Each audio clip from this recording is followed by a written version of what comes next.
Angela Merkel was born on July 17th, 1954 in Hamburg, Germany, on the North Sea, right up here,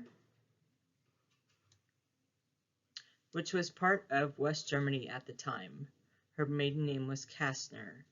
At 8 weeks old, she moved to Templin, over here, in East Germany, with her mother and father where she grew up. She later went to college in Berlin, right here, and stayed there as an adult, where she still lives today. She and her husband have a summer home in Hohenwald. So this area is, as you can see, the very north of Germany on the North Sea here. It borders Poland very closely. So this is where she started out.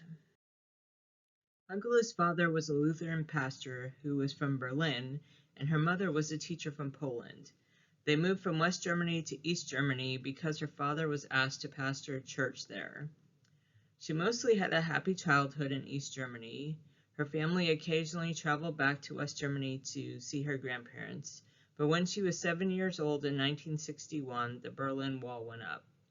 She vividly remembers that day and that everyone was crying as they were cut off from the rest of Germany. As a teenager, she remembers getting care packages from her family in West Germany. They would send her things that they couldn't get in the East, like certain brands of jeans that she liked. She was in Berlin when the wall eventually fell in 1989 when she was 35 years old. Angela excelled in math and in learning Russian when she was in school. She attended the Karl Marx University in Leipzig, where she met and married her first husband, Ulrich Merkel, whom she later divorced. After that, she attended the German Academy of Sciences in Berlin, where she earned her doctorate in quantum chemistry in 1986 and became a professor there. Her current husband is Joachim Sauer, who is also a quantum chemist. She met him in the early 1980s, and she's been married to him since 1998. She has no children of her own, but she does have 2 grown stepsons. She wasn't married to Joachim when she started in politics, but after joining the CDU, she felt that it was necessary for her public image since the party was pretty conservative and Catholic. They had been living together for a long time by then. After the wall fell, Angela decided to go into politics. One day she walked into the party office and volunteered to stuff envelopes and things like that. She quickly rose through the ranks as a leader and eventually joined the CDU, or the Christian Democratic Union Party, which was at the time mostly Catholic and male dominated. She was the first woman Protestant to become a leader in the party. In 2005, she was elected Chancellor of Germany for the first time. She would go on to be elected Chancellor 3 more times before she stepped down on December 8th, 2021. She was Chancellor for 16 years, which is a very long run for the heads of European countries. So personality-wise, Angela, as you would imagine, is very pragmatic and thinks like a scientist. She's an introvert that likes to be a homebody. Several sources categorize her as an ISTJ on the scale. She's very careful and methodical and appears very serious in public, but in private she can be very funny and has a great sense of humor, according to those who know her well. Here in this picture you see her shopping because as Chancellor she continued shopping at the local grocery store all throughout her career, dragging her security detail with her, and in that way she kept in touch with local people and the prices, and she knew how much things cost. So that is one way that she showed her, somewhat modest but pragmatic personality. So as a leader, Angela was not considered very charismatic. She, her speeches were pretty boring, according to a lot of people. She, at the beginning, was underestimated, I think because she was a woman and because early on, clothes and fashion were not super important to her as a scientist. So she, people called her a mousy woman and things like that. She wasn't very forceful, so they vastly underestimated her. But after she stood up to Kohl and his scandals, they quickly learned that there was more to her than met the eye. So she's a very cautious and pragmatic leader. She's tough and strong-willed and not sentimental. This also meant that she was a very stable leader, and there was mostly no surprises during her tenure. Her critics said she moved too slow, but she was very conscientious and process-oriented. As is stereotypical of Germans, she has a very highly developed sense of duty to her party and to the people of Germany. You see here in her picture her famous way to hold her hands. This goes back to the unassuming-ness and modestness of her when she first became a leader and she was in the public eye. She never knew what to do with her hands, and it made her nervous. So she developed this, what they call the Merkel diamond, that she does with her fingers, and that became her signature way to hold her hands. And you can see that all throughout her career, that that was a characteristic of hers. As a world leader, she was a good networker and negotiator. She was polite and cordial, and some would say even submissive in a way, but that only made people underestimate her at first. Before they got to know her, she got along well with Bush and later Obama. She didn't care for Putin or Trump and their bully style of leadership.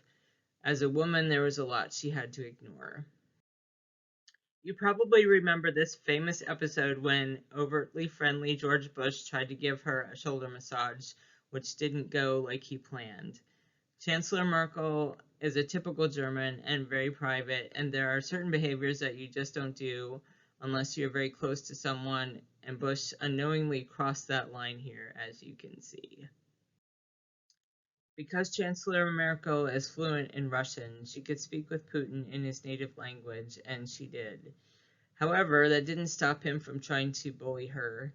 She is famously afraid of dogs, and when she visited him at his place, he let his very large dog go unleashed in the room on purpose to freak her out. According to people in the room, she didn't flinch. So the story is that Merkel would have finished her time as chancellor one term before, but when Trump became president, she decided to stay for one more term. And she had several encounters with Trump, whom she found very difficult to get along with. This photo from the G7 summit was when she cornered Trump about the Iran nuclear deal. She was often underestimated because of her demeanor, but that didn't mean that she was a pushover. As Chancellor, Angela joined several other women leaders in the EU during her time in office. Sanna Marin of Finland, Sophie Willems of Belgium, and Ursula von der Leyen, who is the president of the European Commission, are the ones you see here with her in this picture.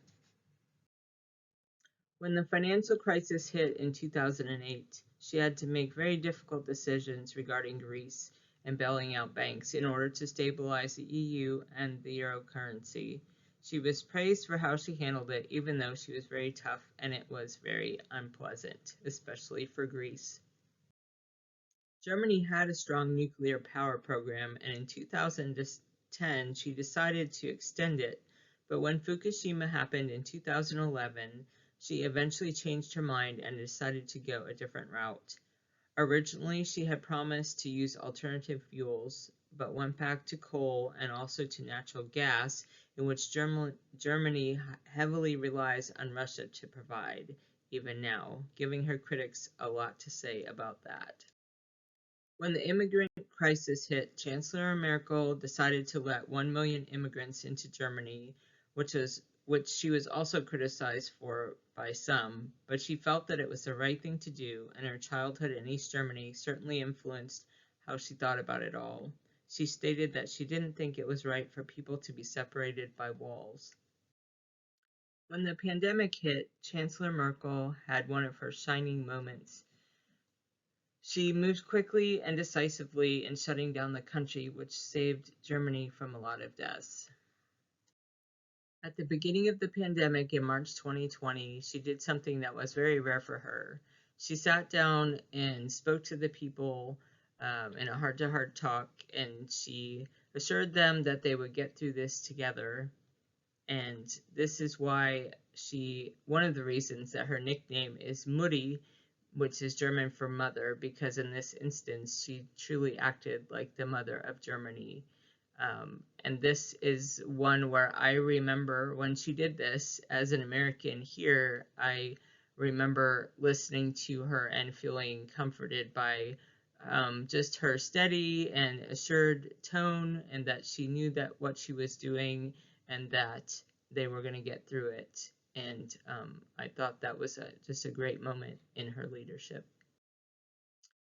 So just a couple months ago, on December 8th, 2021, Merkel stepped down of her own accord after 16 years as Chancellor of Germany, and she turned it over to Scholz in a very amicable transfer of power. So as a leader of Germany for so long, Angela Merkel had several firsts. She was the first woman chancellor of Germany ever. She was the first East German chancellor of Germany. She was also the youngest chancellor when at age 51 she became chancellor. And she was the first one to leave on her own terms in recent memory. So overall, I think that she showed great leadership in the years that she was chancellor. She held the country stable and thereby the European Union stable. She had several times of crisis and she handled them well. Nobody is perfect, and certainly she isn't either, and she had her critics, but overall her popularity was high for most of the time that she was in office, and clearly since she was elected chancellor 4 times, that shows a lot. So this is my presentation on Angela Merkel, and I hope you have enjoyed it and that it wasn't too boring, and I look forward to watching all of yours.